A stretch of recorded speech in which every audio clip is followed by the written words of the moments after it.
ಸಂತೋಷ ಅಷ್ಟೇ ಅಷ್ಟೇ ಮೇಡಮ್ ಮುಂದೆ ಹೋಗ್ಬೇಡ್ರಿ. ಸಂತೋಷ ಮುಂದೆ ಹೋಗ್ಬೇಡ್ರಿ. ಮುಂದೆ ಹೋಗ್ಬೇಡ್ರಿ.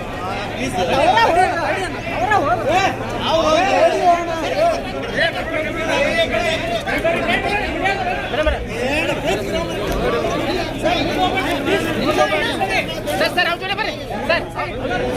ಸರ್ ಅವ್ರ ಜೊತೆ ಬರ್ರಿ.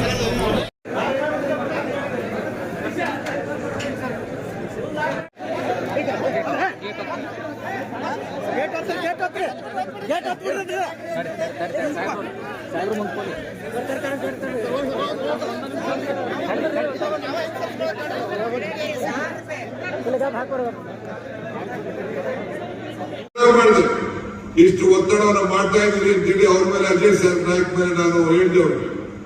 ಇಲ್ಲ ಸ್ವಾಮಿ, ಜನರ ಬದುಕು ಬಹಳ ಇಂಪಾರ್ಟೆಂಟ್. ಬಿಜೆಪಿ ಸರ್ಕಾರ ಮಾಡಿದಂತ ತೀರ್ಮಾನಕ್ಕೆ ನಮ್ಮ ಜನರ ವಿಶ್ವಾಸ ಇಲ್ಲ, ಅವ್ರು ಯಾರು ಒಪ್ಪುದಿಲ್ಲ, ಕೋರ್ಟ್ಗೆ ಹೋಗ್ತಾರೆ. ನೀವು ಒಂದು ತೀರ್ಮಾನವನ್ನು ಮಾಡಬೇಕು, ಅವ್ರಿಗೆ ಸಹಾಯ ಮಾಡಬೇಕು ಅಂತ ಹೇಳಿ ನನ್ನ ಹತ್ರ ಮುಖ್ಯಮಂತ್ರಿಗಳ ಹತ್ರ ಮತ್ತು M B Patil, H K Patil, Shivanath Patil ಮತ್ತು ನಮ್ಮ ತಿಮ್ಮಾಪುರ ಮೇಲೆ ಬಹಳ ಒತ್ತಡವನ್ನು ಹೇರಿದ್ರು. ಇದನ್ನು ನಾವು ಕ್ಯಾಬಿನೆಟ್ ನಲ್ಲಿ 5 ಸತಿ ಚರ್ಚೆ ಮಾಡಿದ್ದೇವೆ. ವಿರೋಧ ಪಕ್ಷದ ನಾಯಕರ ಜೊತೆ ಚರ್ಚೆ ಮಾಡಿದ್ದೇವೆ. ಅನೇಕ ರೈತರ ಮುಖಂಡರ ಜೊತೆ ನಾವು ತೀರ್ಮಾನ ಮಾಡಿದ್ದೇವೆ. ನಮ್ಮ ವಾಸಣ್ಣ ಅವರ ಕುಟುಂಬದವರೆಲ್ಲರೂ ಕೂಡ ಚರ್ಚೆ ಮಾಡಿದ್ದೇವೆ.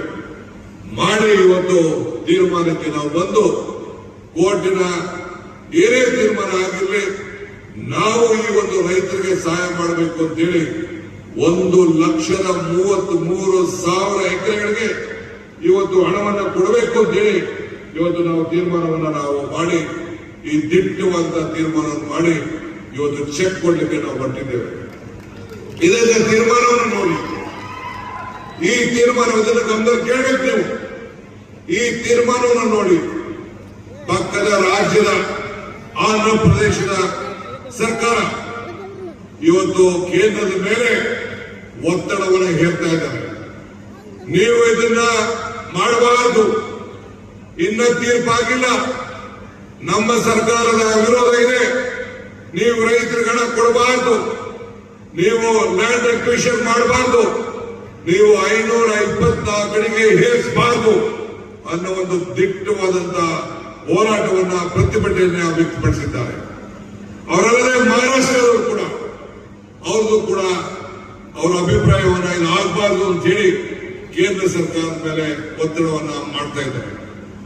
ಆದ್ರೂ ಕೂಡ ಅವರಿಗೆ ಮನವರಿಕೆಯನ್ನು ಮಾಡಬೇಕು ಅಂತ ಹೇಳಿ ನಾನು ಪ್ರಯತ್ನ ಪಟ್ಟೆ. 2 ಬಾರಿ ಕೇಂದ್ರದ ಮಂತ್ರಿಗಳು CR ಪಾಟೀಲ್ ಅವರು ಮೀಟಿಂಗ್ ಇಟ್ಟಿದ್ರು. ಒಂದ್ಸತಿ ಮಹಾರಾಷ್ಟ್ರವರು ಮುಂದೂಡಿದ್ರು, ಇನ್ನೊಂದ್ಸತಿ ಆಂಧ್ರ ಪ್ರದೇಶದವರು ಮುಂದೂಡಿದ್ರು.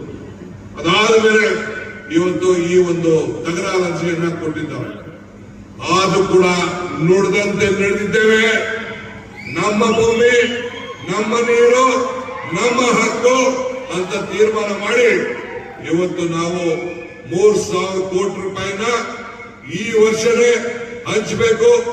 ಈ ವರ್ಷದಲ್ಲಿ ಸಾಲವನ್ನು ಚಿಂತೆ ಇಲ್ಲ, ಇನ್ನೆಲ್ಲ ಹಣವನ್ನ ಹಂಚಬೇಕು ಅಂತೇಳಿ ನಮ್ಮ ಸರ್ಕಾರ, ಸಿದ್ದರಾಮಯ್ಯ ಸರ್ಕಾರ ಬಲಿಷ್ಠವಾದಂತಹ ತೀರ್ಮಾನವನ್ನ ನಿಮಗೋಸ್ಕರ ಇವತ್ತು ನಾವು ಮಾಡಿ ಇವತ್ತು ಚೆಕ್ ಅನ್ನು ಹಂಚಲಿಕ್ಕೆ ಇವತ್ತು ನಾವು ಬಂದಿದ್ದೇವೆ.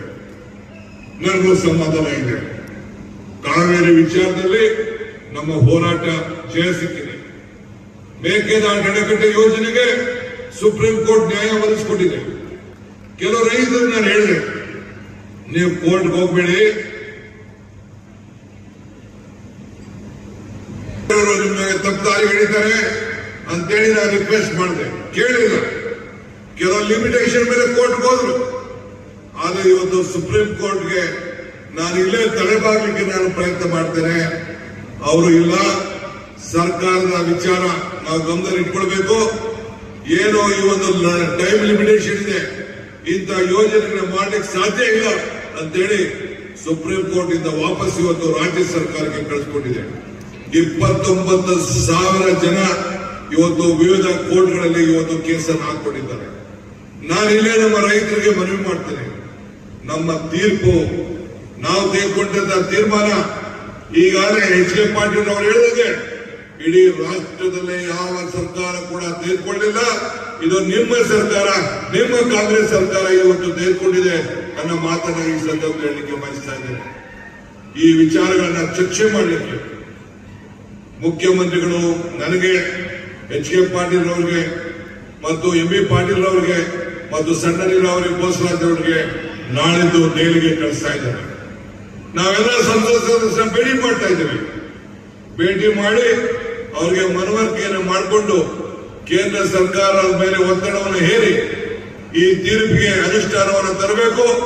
ನಮ್ಮ ಯಾವ ಕೆಲಸಕ್ಕೂ ಅಡ್ಡಿ ಬರಬಾರದು, ಆರ್ಥಿಕವಾಗಿ ಸಹಾಯ ಮಾಡಬೇಕು ಅಂತ ಹೇಳಿ ಮನವಿಯನ್ನು ಮಾಡಲಿಕ್ಕೆ ನಾವು ಇವತ್ತು ಹೋಗ್ತಾ ಇದ್ದೇವೆ. ಮಾಡಿ ಅಧಿಕಾರಕ್ಕೆ ತಂದಿದ್ದೀವಿ. ನಾವು ಅಧಿಕಾರಕ್ಕೆ ಬಂದ ಮೇಲೆ ನಾವು ಎಲ್ಲ ಜನಗಳಿಗೆ ಏನು ಹೇಳಿದ್ದು, ಕರ್ನಾಟಕದ ನಮ್ಮ ಪ್ರಣಾಳಿಕೆ ಮೂಲಕ ಜನರ ಮುಂದೆ ಏನೇ ಇಟ್ಟಿದ್ದೋ ಅವೆಲ್ಲ ವಿಚಾರಗಳನ್ನು ಕೂಡ ನಾವು ಜಾರಿಗೆ ಕೊಡ್ತಾ ಇದ್ದೀವಿ, ಮುಂದೇನು ಕೂಡ ಕೊಡ್ತೇವೆ ಅಂತಕ್ಕಂಥ ಮಾತುಗಳನ್ನ ಈ ಸಂದರ್ಭದಲ್ಲಿ ಹೇಳಲಿಕ್ಕೆ ಬಯಸ್ತಾ ಇದ್ದೇನೆ. ಅದರಿಂದ ಕಾಂಗ್ರೆಸ್ ಸರ್ಕಾರ ನಿಮ್ಮ ಸರ್ಕಾರ ನುಡಿದಂತೆ ನಡೀತಕ್ಕಂಥ ಸರ್ಕಾರ, ಯಾವತ್ತೂ ಕೂಡ ನಾವು ಹಿಂದೆ ಬೀಳಲ್ಲ. ನಾನು ಹೇಳಿದ್ದೆ 2000 ಹಿಂದೆ ಮುಖ್ಯಮಂತ್ರಿ ಆಗಿರುವಾಗ ಪ್ರತಿ ಜಿಲ್ಲೆಯಲ್ಲಿ ಒಂದು ಮೆಡಿಕಲ್ ಕಾಲೇಜನ್ನು ಮಾಡುತ್ತೇವೆ, ಸೂಪರ್ ಸ್ಪೆಷಾಲಿಟಿ ಆಸ್ಪತ್ರೆಯನ್ನು ಮಾಡುತ್ತೇವೆ, ಮತ್ತೆ ಟ್ರಾಮಾ ಸೆಂಟರ್ಗಳನ್ನು ಮಾಡ್ತೇವೆ ಅಂತಕ್ಕಂಥ ಮಾತುಗಳನ್ನು ಹೇಳಿದ್ದು. ಈಗಾಗಲೇ ಸುಮಾರು 24-25 ಜಿಲ್ಲೆಗಳಲ್ಲಿ ಮೆಡಿಕಲ್ ಕಾಲೇಜುಗಳನ್ನು ಮಾಡಿದ್ದೇವೆ. 24-25 ಜಿಲ್ಲೆಗಳಲ್ಲಿ ಮೆಡಿಕಲ್ ಕಾಲೇಜುಗಳನ್ನು ಮಾಡ್ತೀವಿ.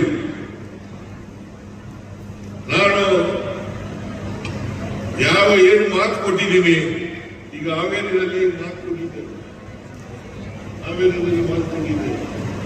ಸೂಪರ್ ಸ್ಪೆಷಾಲಿಟಿ ಆಸ್ಪತ್ರೆ ಮುಂದಿನ ವರ್ಷ ಸೂಪರ್ ಸ್ಪೆಷಾಲಿಟಿ ಅಂದ್ರೆ 26-27 ಸೂಪರ್ ಸ್ಪೆಷಾಲಿಟಿ ಆಸ್ಪತ್ರೆಯನ್ನ ಮಾಡಿಕೊಳ್ಳೋಣ ಅಂತಕ್ಕಂಥ ಮಾತುಗಳನ್ನ ಹೆಸರು ಮಾಡ್ಕೋಬಾರ್ದು. ಆಮೇಲೆ ಪಾಟೀಲ್ ಹೇಳ್ತಾ ಇದ್ರು, ಸೂಪರ್ ಸ್ಪೆಷಾಲಿಟಿ ಆಸ್ಪತ್ರೆ ಮಾಡಲಿಲ್ಲ ನೀವು ಅಂತಕ್ಕಂಥ ಮಾತುಗಳನ್ನ ಬಜೆಟ್ನಲ್ಲಿ ಘೋಷಣೆ ಮಾಡಲಿಲ್ಲ ನಿಜ, ಆದರೆ